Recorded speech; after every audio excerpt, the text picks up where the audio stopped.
우리는 이사에서 이제 마지막 세 번째를 이제 말씀을 나누려고 합니다. 이사에서는요, 구약 성경에서요, 아주 중요한 책입니다.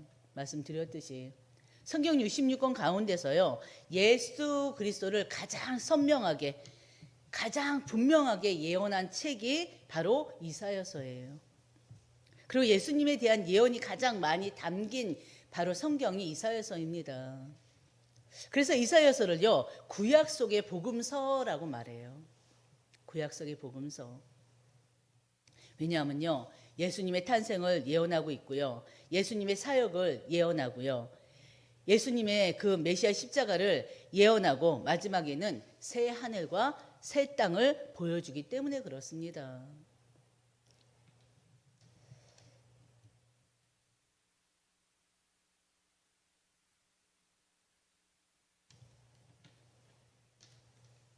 오늘의 말씀의 제목이 바로 뭐라고 했어요? 구원의 완성을 이루시는 하나님.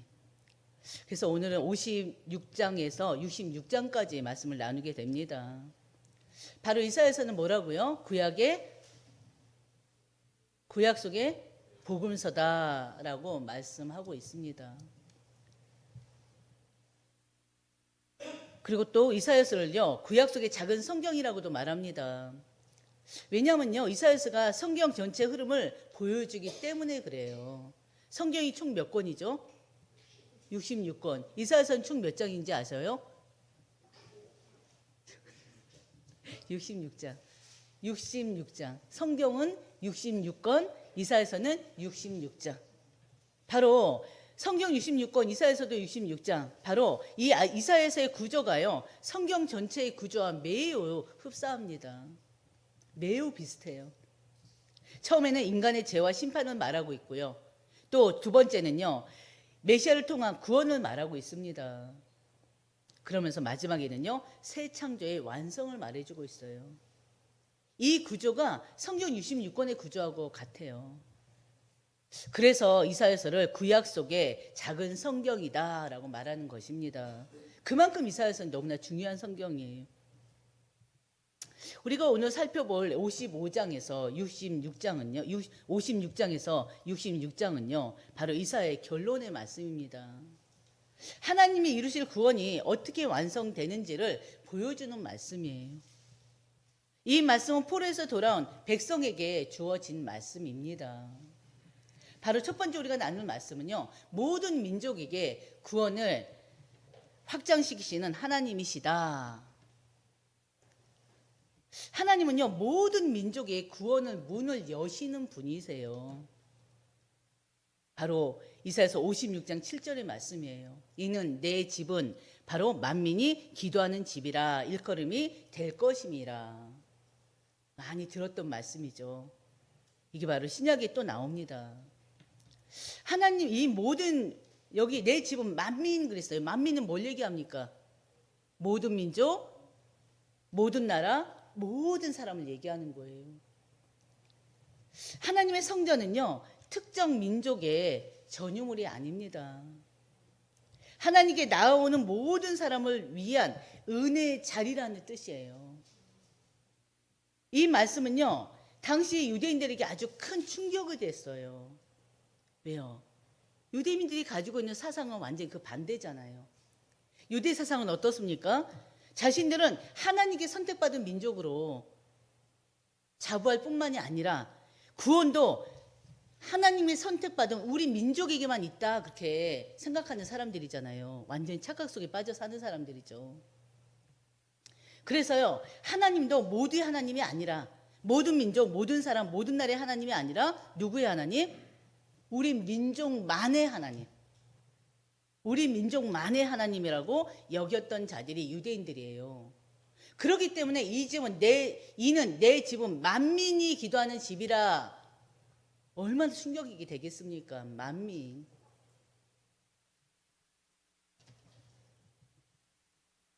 하나님께서 이렇게 선언해 버리셨어요. 이사야 입술을 통해서. 하나님의 구원은요, 유대 민족만을 위한 것이 아닙니다. 하나님은 처음부터 모든 민족을 향한 구원 계획을 가지고 계신 분이세요. 바로 이사야서 56장 3절에 7절 보면요. 바로 이방인도 또 고자도 또 사회적으로 소외된 사람들도 하나님이 백성이 된다고 선언하고 있습니다. 3장에서 3절 7절 말씀해 보면요. 당시 사회에서는요. 고자는 가문을 이어갈 수 없는 그런 자입니다. 그렇죠? 그리고 또 종교 공동체 안에서도요. 소외되었던 사람들이에요. 그러나 하나님은요. 사람의 혈통이나 조건이나 사회적 이치를 먼저 보지 않습니다. 구원은 혈통으로 받는 것이 아니라는 거예요. 구원은요. 하나님의 은혜 안에서 믿음으로 세워지는 것입니다. 그래서 이 말씀은요. 또 장차 오실 메시아 시대를 바라보는 그런 예언이기도 합니다. 예수 그리스도 안에서 유대인뿐만이 아니라 유대인과 이방인의 담이 완전히 무너지고 허물어지고 모든 민족이 하나님께 나아오게 될 것을 보여주는 말씀이에요. 그래서 예수님께서 오시고 신약 시대에 성전을 정결하게 하실 때 이 말씀을 사용하셨잖아요. 내 집은 기도하는 집이라. 복음은요, 특정한 사람들에게 바로 특정한 사람들만의 특권이 아닙니다. 죄인된 모든 사람들을 부르시는 하나님의 은혜입니다. 마찬가지예요. 교회도요. 닫힌 공동체가 되어서는 안 됩니다. 어느 부분에 대해서는. 우리끼리만 편안한 교회가 되어서는 절대 안 돼요. 우리와 비슷한 사람만 환영하는 교회가 되어서는 안 됩니다. 익숙한 사람들만 받아들이는 교회 절대 안 돼요. 어느 누구나. 배운 자나 못 배운 자나 있는 자나 없는 자나 배경이 어떻든 성격이 어떻든 그동안의 삶을 어떻게 살았든 아무 상관이 없어요. 하나님은 만민 모든 사람 모든 민족의 사람들 다 하나님의 성전으로 오는 것을 막지 않으시는 분이십니다. 우리 교회가 바로 그런 교회가 돼야 돼요. 여러분들이 진짜 기도하시길 바랍니다. 이 교회가 정말 모든 영혼들을 기쁨으로 끌어안는 그러한 현장이 될 수 있도록 기도해 주시길 바랍니다. 우리도 스스로가 그 어떤 데도 차별하면 안 돼요. 왜? 우리 인간 세계에는 높고 낮음이 있고 뭐 잘나고 못나고 우리 인간들 스스로가 하지만요. 하나님은 다 똑같이 보실 뿐이에요. 그렇기 때문에 우리가 긍휼한 마음을 가지고 우리가 모든 영혼들을 사랑하고 그들을 위로하고 그들을 끌어안을 수 있는 믿음의 사람들이 되기를 주의 이름으로 축원드립니다. 하나님은요.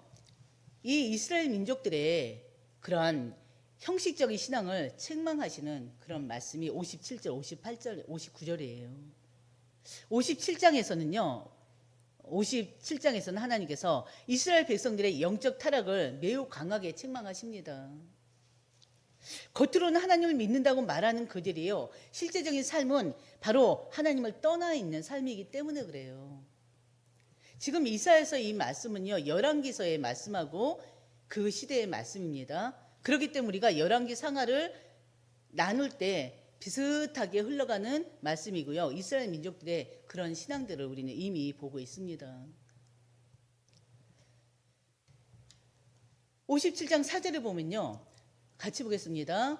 너희가 누구를 희롱하느냐? 누구를 향하여 입을 크게 벌리며 혀를 내미느냐? 너희는 패역의 자식, 거짓의 후손이 아니냐? 이 말씀은요. 하나님께서 이스라엘 백성들에게 위선적인 그 신앙을 꾸짖는 그런 말씀입니다. 그들은 하나님을 섬긴다고 했지만 실제로는 하나님을 조롱하는 삶을 살았다는 거예요. 입으로는 하나님을 말을 하는데요. 삶으로는 하나님을 거역하고 있었던 자들입니다. 그래서 너희는 패역의 자식, 거짓의 후손 아니냐 이러고 있어요. 57장 7절에서는요. 그들의 우상 숭배를 하나님 또 지적하십니다. 바로 57장 7절에 보면요. 같이 보겠습니다. 내가 높고 높은 산 위에 내 침상을 베풀었고 내가 또 거기에 올라가서 제사를 드렸으며 당시 높은 산과 언덕은요. 우상을 섬기던 장소였습니다. 이스라엘은요, 하나님을 믿는다고 하면서도 동시에 우상을 섬겼어요. 하나님도 섬기고 우상도 섬기고, 이게 바로 어떤 신앙입니까? 혼합된 신앙이죠. 하나님과 세상을 함께 붙드는 신앙인 거예요. 지금으로 따지면은. 혹시 여러분이 그러고 있지는 않죠? 하나님과 세상을 동시에 같이 붙으면 안 됩니다. 우리는 하나님을 사랑하고요, 그 다음에 이웃을 사랑하고요, 이 세상을 다스리는 자들이에요. 우리 스스로가 아니라. 이 세상을 사랑하는 것이 아니라 이 세상을 이끄는 자들입니다. 바로 이 이스라엘 민족의 상태가, 영적 상태가 이 상태였던 거예요. 하나님과 세상을 함께 붙드는 그런 상태였던 거예요. 하나님도 믿고 우상도 섬기고. 그러니까 하나님께서는 어떻게 해요? 그들의 신앙을 기뻐할 수가 없죠. 하나님은요, 이런 신앙을 기뻐하지 않으셨고요, 그런 그들의 형식적인 종교를 원치 않으셨습니다. 겉으로 보이는 그런 종교 행위만 남고 마음은 하나님을 떠난 신앙, 그 신앙을 하나님 책망하신 거예요. 우리 그리스도인들 가운데서도 많은 사람들이 이런 신앙생활을 하고 있습니다. 겉으로 보기에는 굉장히 신실해 보이는데 그 그리스도인의 모습을 누구는 정확하게 알아요? 누구는 자세히 알아요? 바로 가족들은 알죠.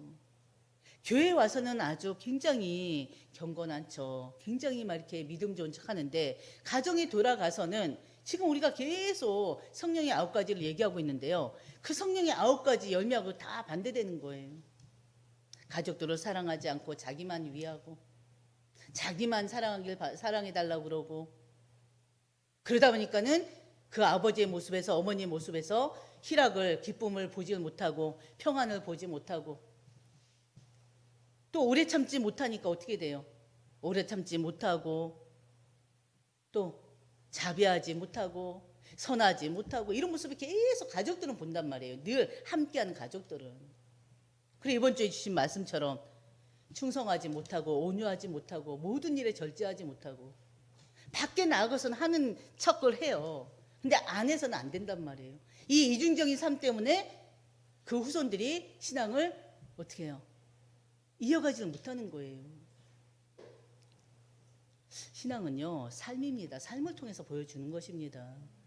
교리를 많이 안다고, 성경 말씀을 많이 안다고, 그건 중요하지 않아요. 이 하나님의 말씀을 내가 삶에 얼만큼 적용하고, 내 삶이 이 하나님 말씀과 얼마나 이렇게 가깝게, 아니면 하나님 말씀대로 살려고 하는가, 이게 중요한 거예요. 그래서 사실은요, 우리 성도님들은 이 성경 말씀 속에서 내 삶이 보여줘야 돼요. 내 인생이 보여줘야 돼요. 성경 말씀 속에서 하나님과 만나줘야 돼요. 그게 진짜 신앙생활이에요. 그래서 여러분들이 항상 하나님 말씀을 읽으셔야 되고요, 그 말씀을 쓰시기도 하시면서 묵상하시기 바랍니다. 그러면서 나의 삶을, 나를 자꾸 하나님 말씀과 계속 비춰서, 말씀에 비춰서 여러분들이 계속 기도하시면서 예수님 그 성품, 이 성령의 9가지 열매가 바로 예수님 성품 그 자체라고 그랬잖아요.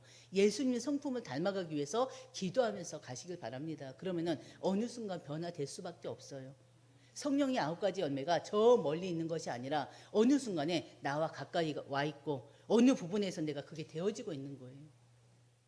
내가 되려고 하는 것이 아니라 말씀 속에서 하나님과 함께하는 그 동행하는 그 인생 속에서 되어지고 있는 자신을 발견하게 될 것입니다.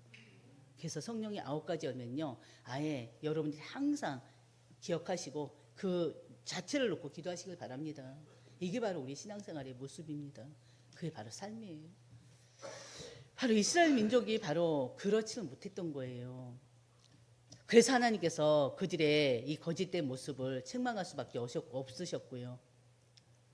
근데 중요한 것은요, 하나님은 항상 책망으로만 끝내시는 분은 아니시죠. 동시에 그들에게 회복을 약속하시고 위로의 하나님이십니다. 바로 하나님, 우리 아버지가 그런 분이세요. 이사야서 57장 15절에 볼까요? 같이 보겠습니다. 지극히 존귀하며 영원히 거하시며 거룩하다 이름하는 이가 이와 같이 말씀하시되, 내가 높고 거룩한 곳에 있으며 또한 통회하고 마음이 겸손한 자와 함께 있나니. 아멘. 여기서 우리는요, 하나님의 두 가지의 모습을 보게 됩니다. 첫 번째 모습은요, 하나님은 높고 거룩한 곳에 계시는 하나님이심을 보게 됩니다. 하나님은 영원하시고 거룩하신 분이십니다. 인간이 함부로 가까이 할 수 없는 절대적인 분이 하나님이세요. 둘째, 하나님은요, 통회하고 겸손한 자와 함께 하시는 하나님이십니다. 하나님은 높은 곳에만 계시는 분이 아니에요. 마음이 깨어지고 겸손하게 하나님을 찾는 사람들과 함께 하시는 분이십니다.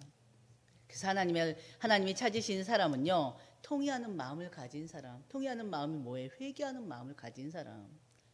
자기 죄를 깨닫고 하나님 앞에 겸손히 돌아오는 사람을 하나님은 원하십니다. 그들을 기쁨으로 맞이하십니다. 우리가 바로 그런 사람이기를 하나님은 항상 원하시는 거예요. 우리 그리스도인들이. 하나님이 기뻐하시는 참된 신앙이 있습니다. 이사야서 58장에서는요, 하나님은 형식적인 신앙을 다시 한번 책망하십니다. 백성들은 금식하고요, 종교의식을 행하는데요, 하나님이 응답하지 않는다고 불평해요. 58장 1절에 보면 그래요. 자신들이 금식하고 하나님 의식을 행하는데 왜 하나님이 응답하지 않는다고 막 불평합니다. 하나님이 원하시는 신앙은요, 종교적인 형식이 아니에요. 너무나 잘 알아야 돼요.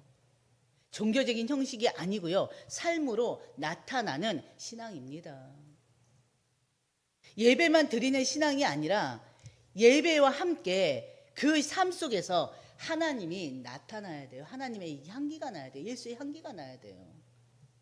하나님 뜻을 바로 알고 그 뜻을 위해서 기도하면서 노력하는 사람, 하나님 뜻을 살아내는 그 신앙을 하나님 원하십니다. 그래서 하나님은 겉모양의 신앙이 아니라 마음의 중심을 보시는 분이라고 분명히 말씀하셨잖아요. 하나님의 종교적인 습관을 보는 것이 아니라 겸손한 그런 그리스도인들을 찾으십니다. 겸손한 심령들을 찾으십니다. 바로 통회하고 겸손한 자와 함께하겠다. 이것이 바로 하나님이 찾으시는 분이고요. 우리가 또 거룩하게 하나님 앞에 정말 거룩하게 또 통회하고 겸손하게 임마누엘 축복을 누리고자 하는 자, 바로 그 자가 하나님의 은혜를 누리는 자입니다. 그렇지 않을까요? 그래서 59장 2절에서는요, 인간의 죄의 현실을 아주 강하게 말하고 있습니다.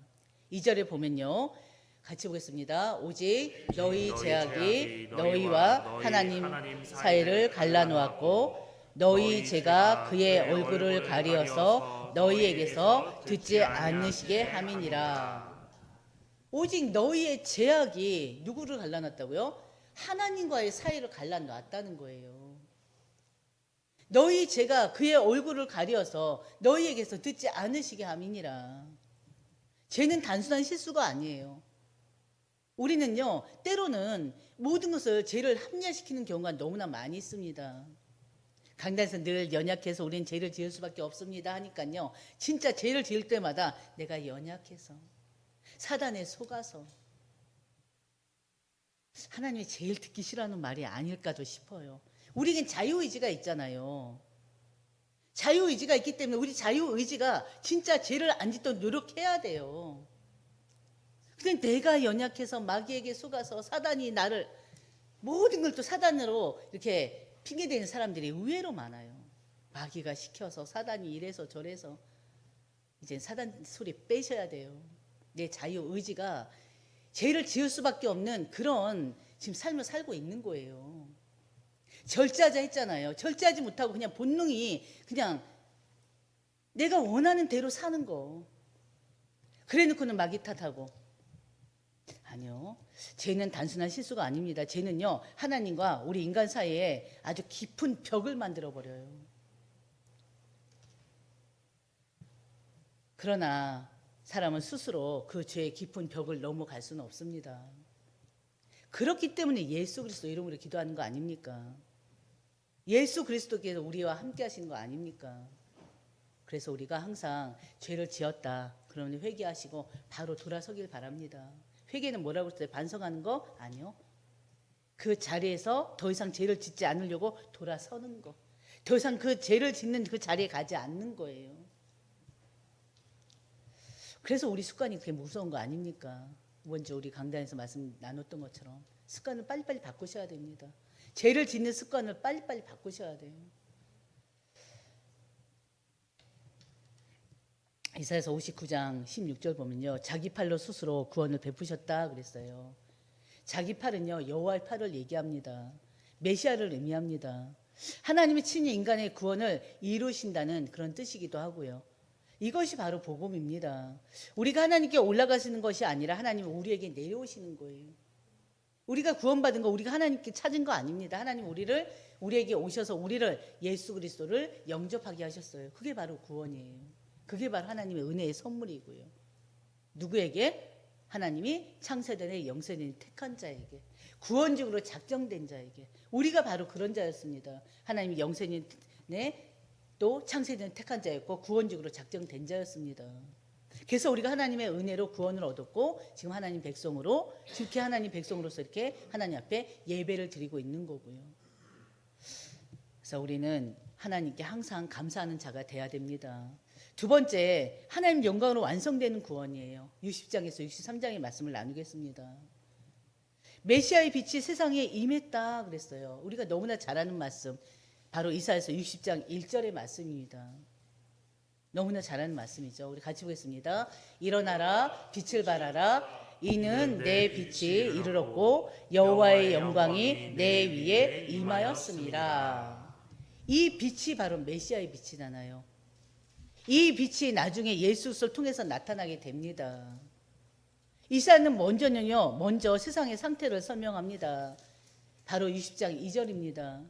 보라, 어둠이 땅을 덮을 것이며, 같이 보겠습니다. 캄캄함이 만민을 가리려니와 오직 여호와께서 내 위에 임할 것이며 그의 영광이 내 위에 나타나리니. 바로 이 세상 어둠 속에 있습니다.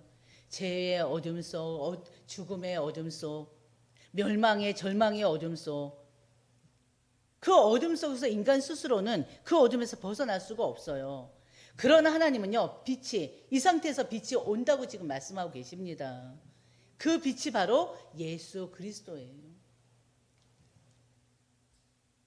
요한복음 1장 9절에 우리가 너무나 잘 아는 말씀이죠. 참빛 곧 세상에 와서 각 사람에게 비추는 빛이 있었나니, 그 빛이 바로 메시아 예수 그리스도의 빛입니다.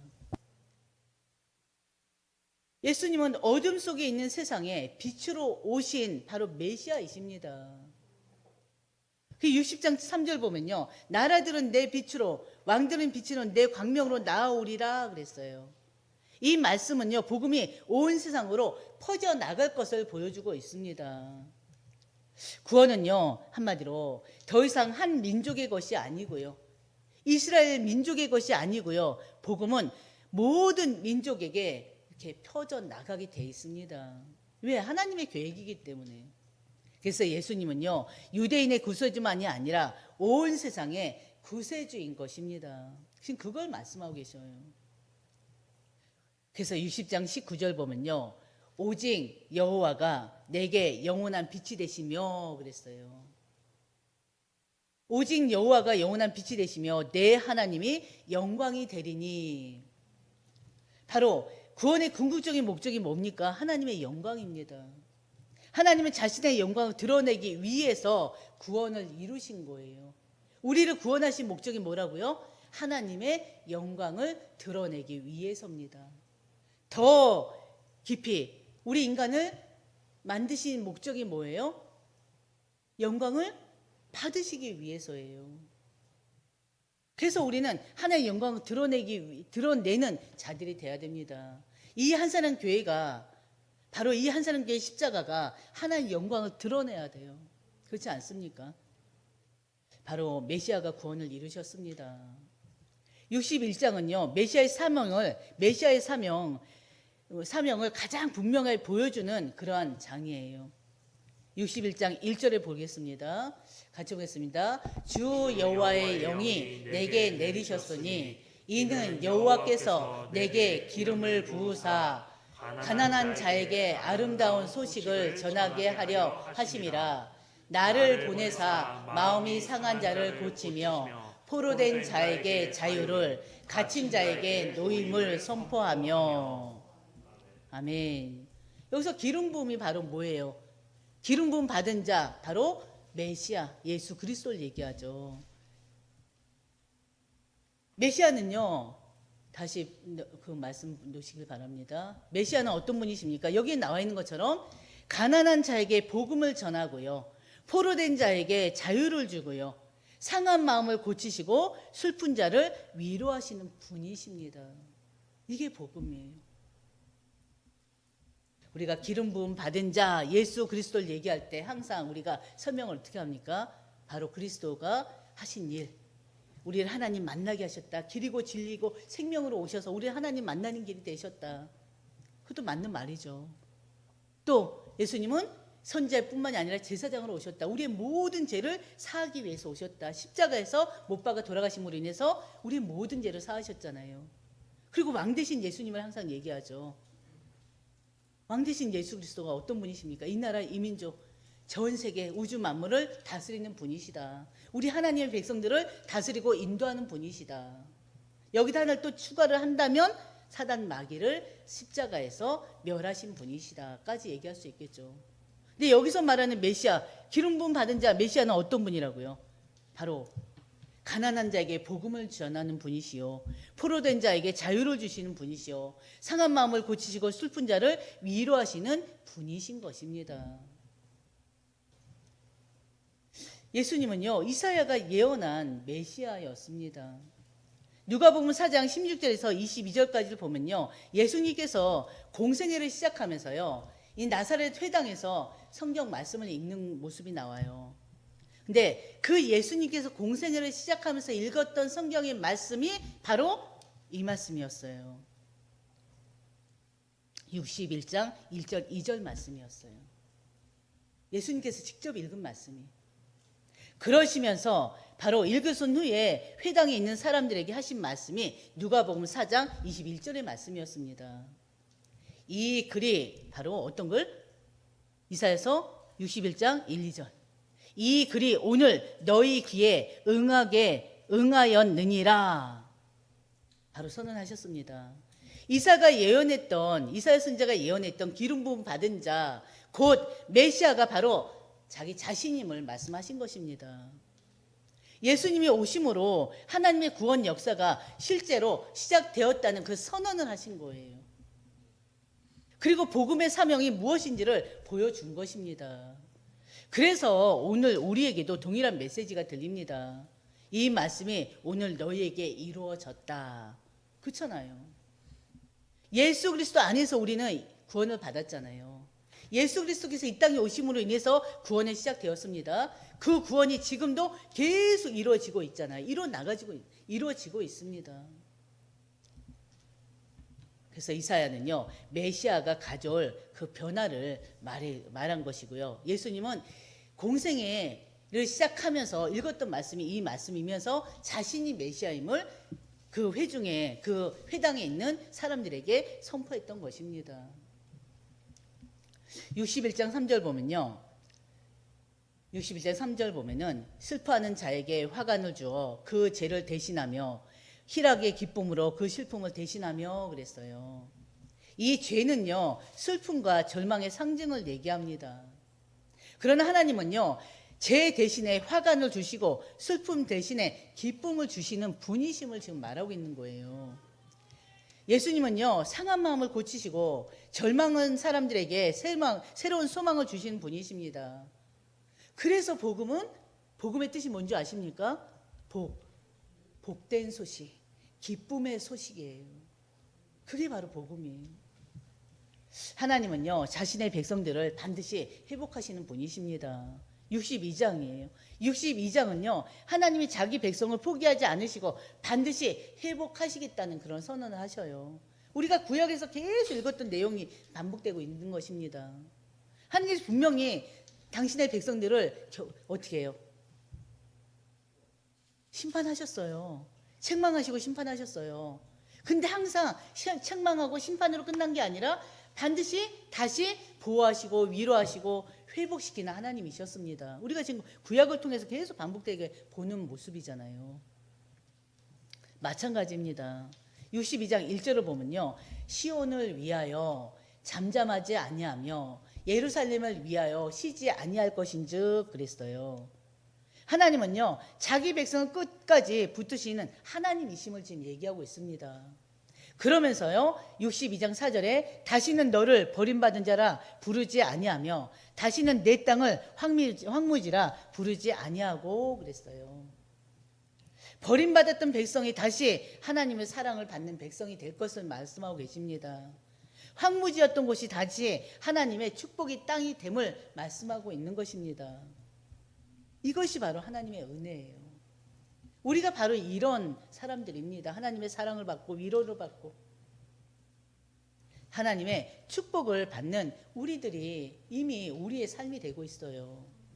근데 그걸 알지 못하면은 자꾸 이스라엘 백성들처럼 내가 이렇게 하는데, 내가 예배 드리는데, 내가 하나님 앞에 헌금을 드리는데 왜 응답이 없습니까? 똑같아요. 불평하고 불만하고 하나님을 원망하고 그렇게 될 수밖에 없다니까요. 하나님이 우리에게 베풀어진 그 은혜를 생각하시길 바랍니다. 가장 큰 은혜가 구원의 은혜 아닙니까? 바로 하나님은요, 구원하시는 하나님이시지만 동시에 또 심판하시는 하나님이세요. 63장 6절에 보면요, 만민 가운데 나와 함께 한 자가 없이 내가 홀로 포도주 틀을 밟았는데 그랬어요. 바로 포도주 틀은 심판을 상징합니다. 이것은요, 악을 심판하시는 하나님의 모습을 상징하고 있어요. 하나님의 구원은 항상 의로운 심판과 함께 나타난다는 거예요. 악은 반드시 심판하고 의는 반드시 구원을 받는다는 것을 말하고 있습니다.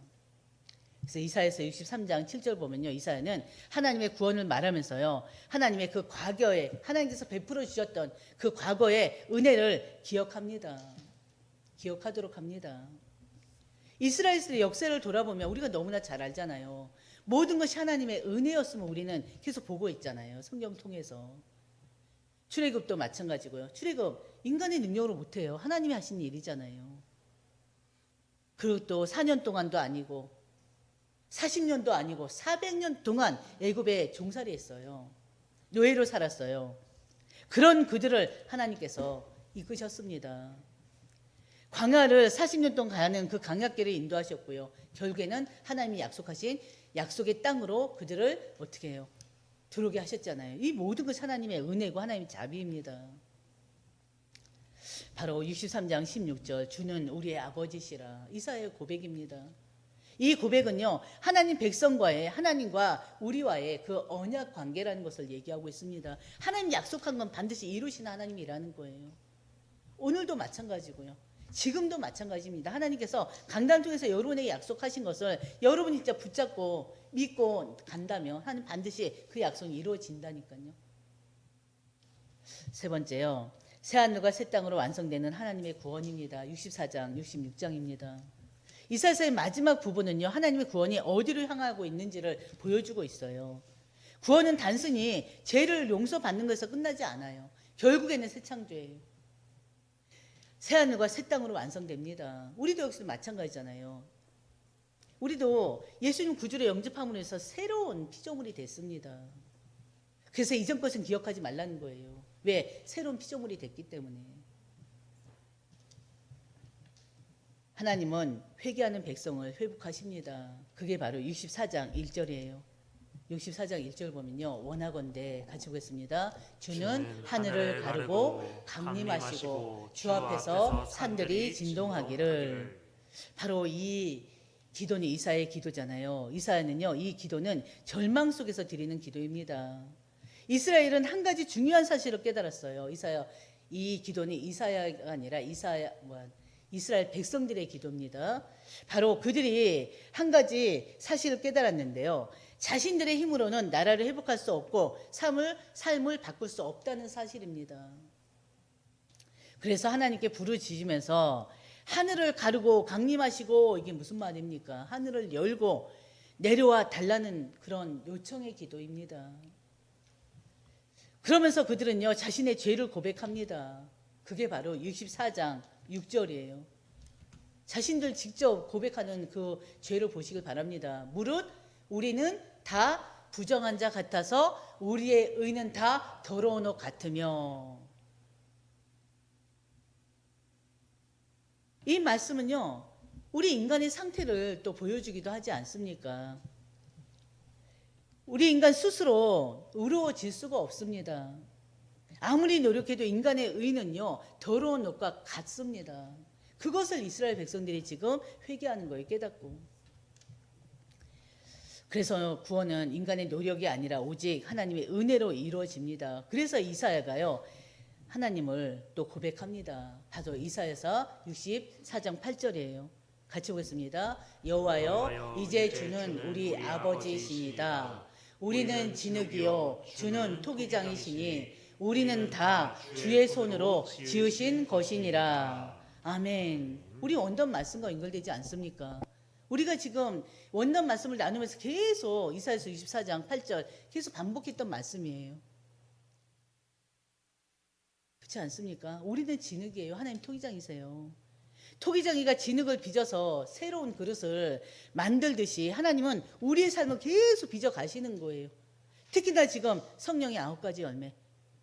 우리를 계속 성령의 9가지 열매로 빚어 가시는 과정입니다. 그렇기 때문에 우리는요, 우리 스스로가 진흙인 걸 잊으면 안 돼요. 하나님께 빚으심을 어떻게 해요? 당해야죠. 그렇지 않습니까? 그래서 우리가 모든 것을 하나님께 맡기는 그런 여러분들 되시길 바랍니다. 그래서 하나님이 우리를 계속 새롭게 빚어가도록.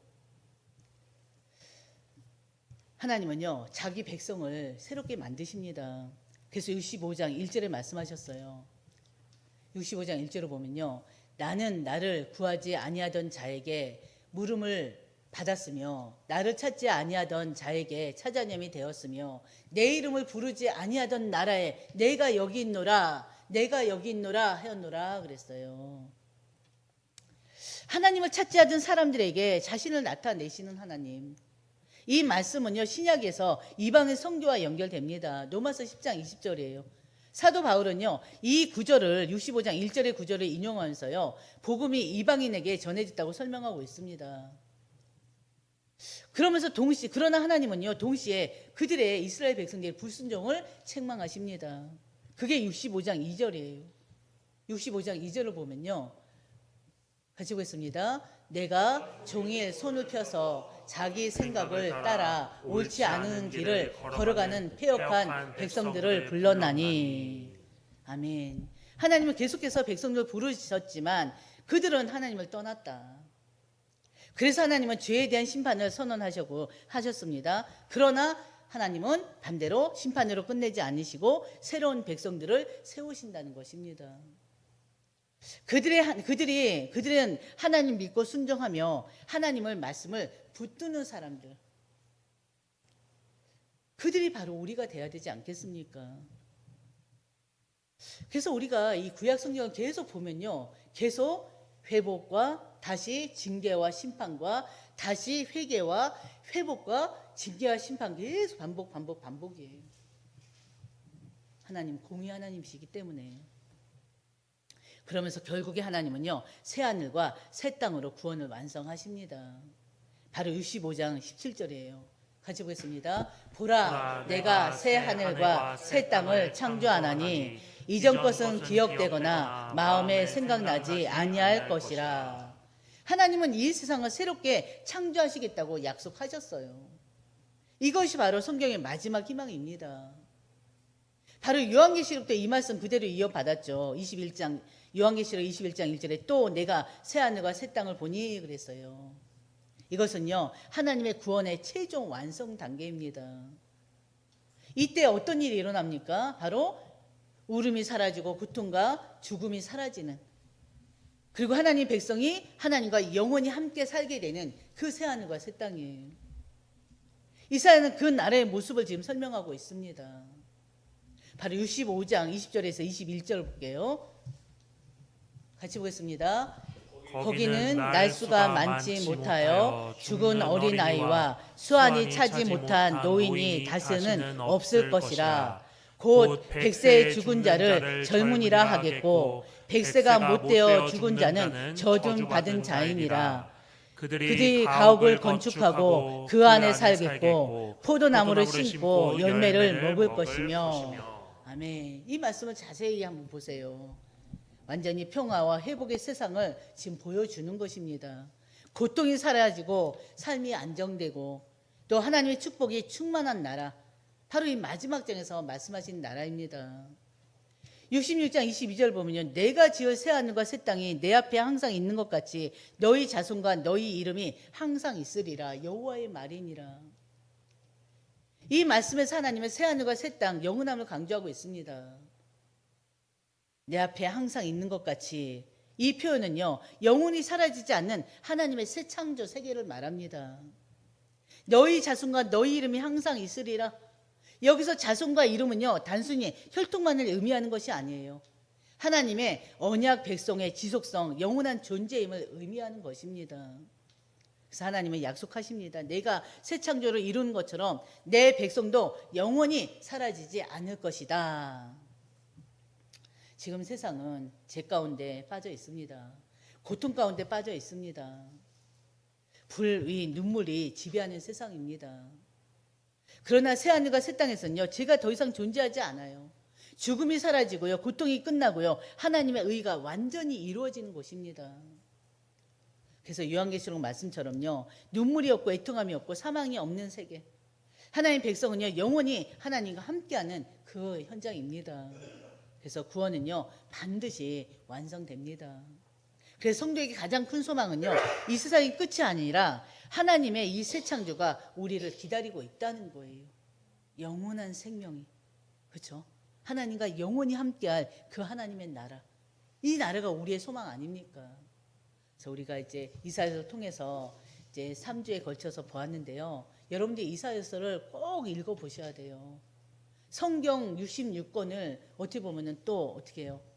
이게 요약한 곳이라고도 할 수가 있어요. 그래서 여러분들이 이사야서를 반드시 읽어보시길 바라고요. 그러면서 3주 동안에 선포된 말씀을 다시 한번 더 들어보시면서 연결시켜 보시길 바랍니다. 그럼 좀 더 이해가 될 것입니다. 우리 마지막으로요.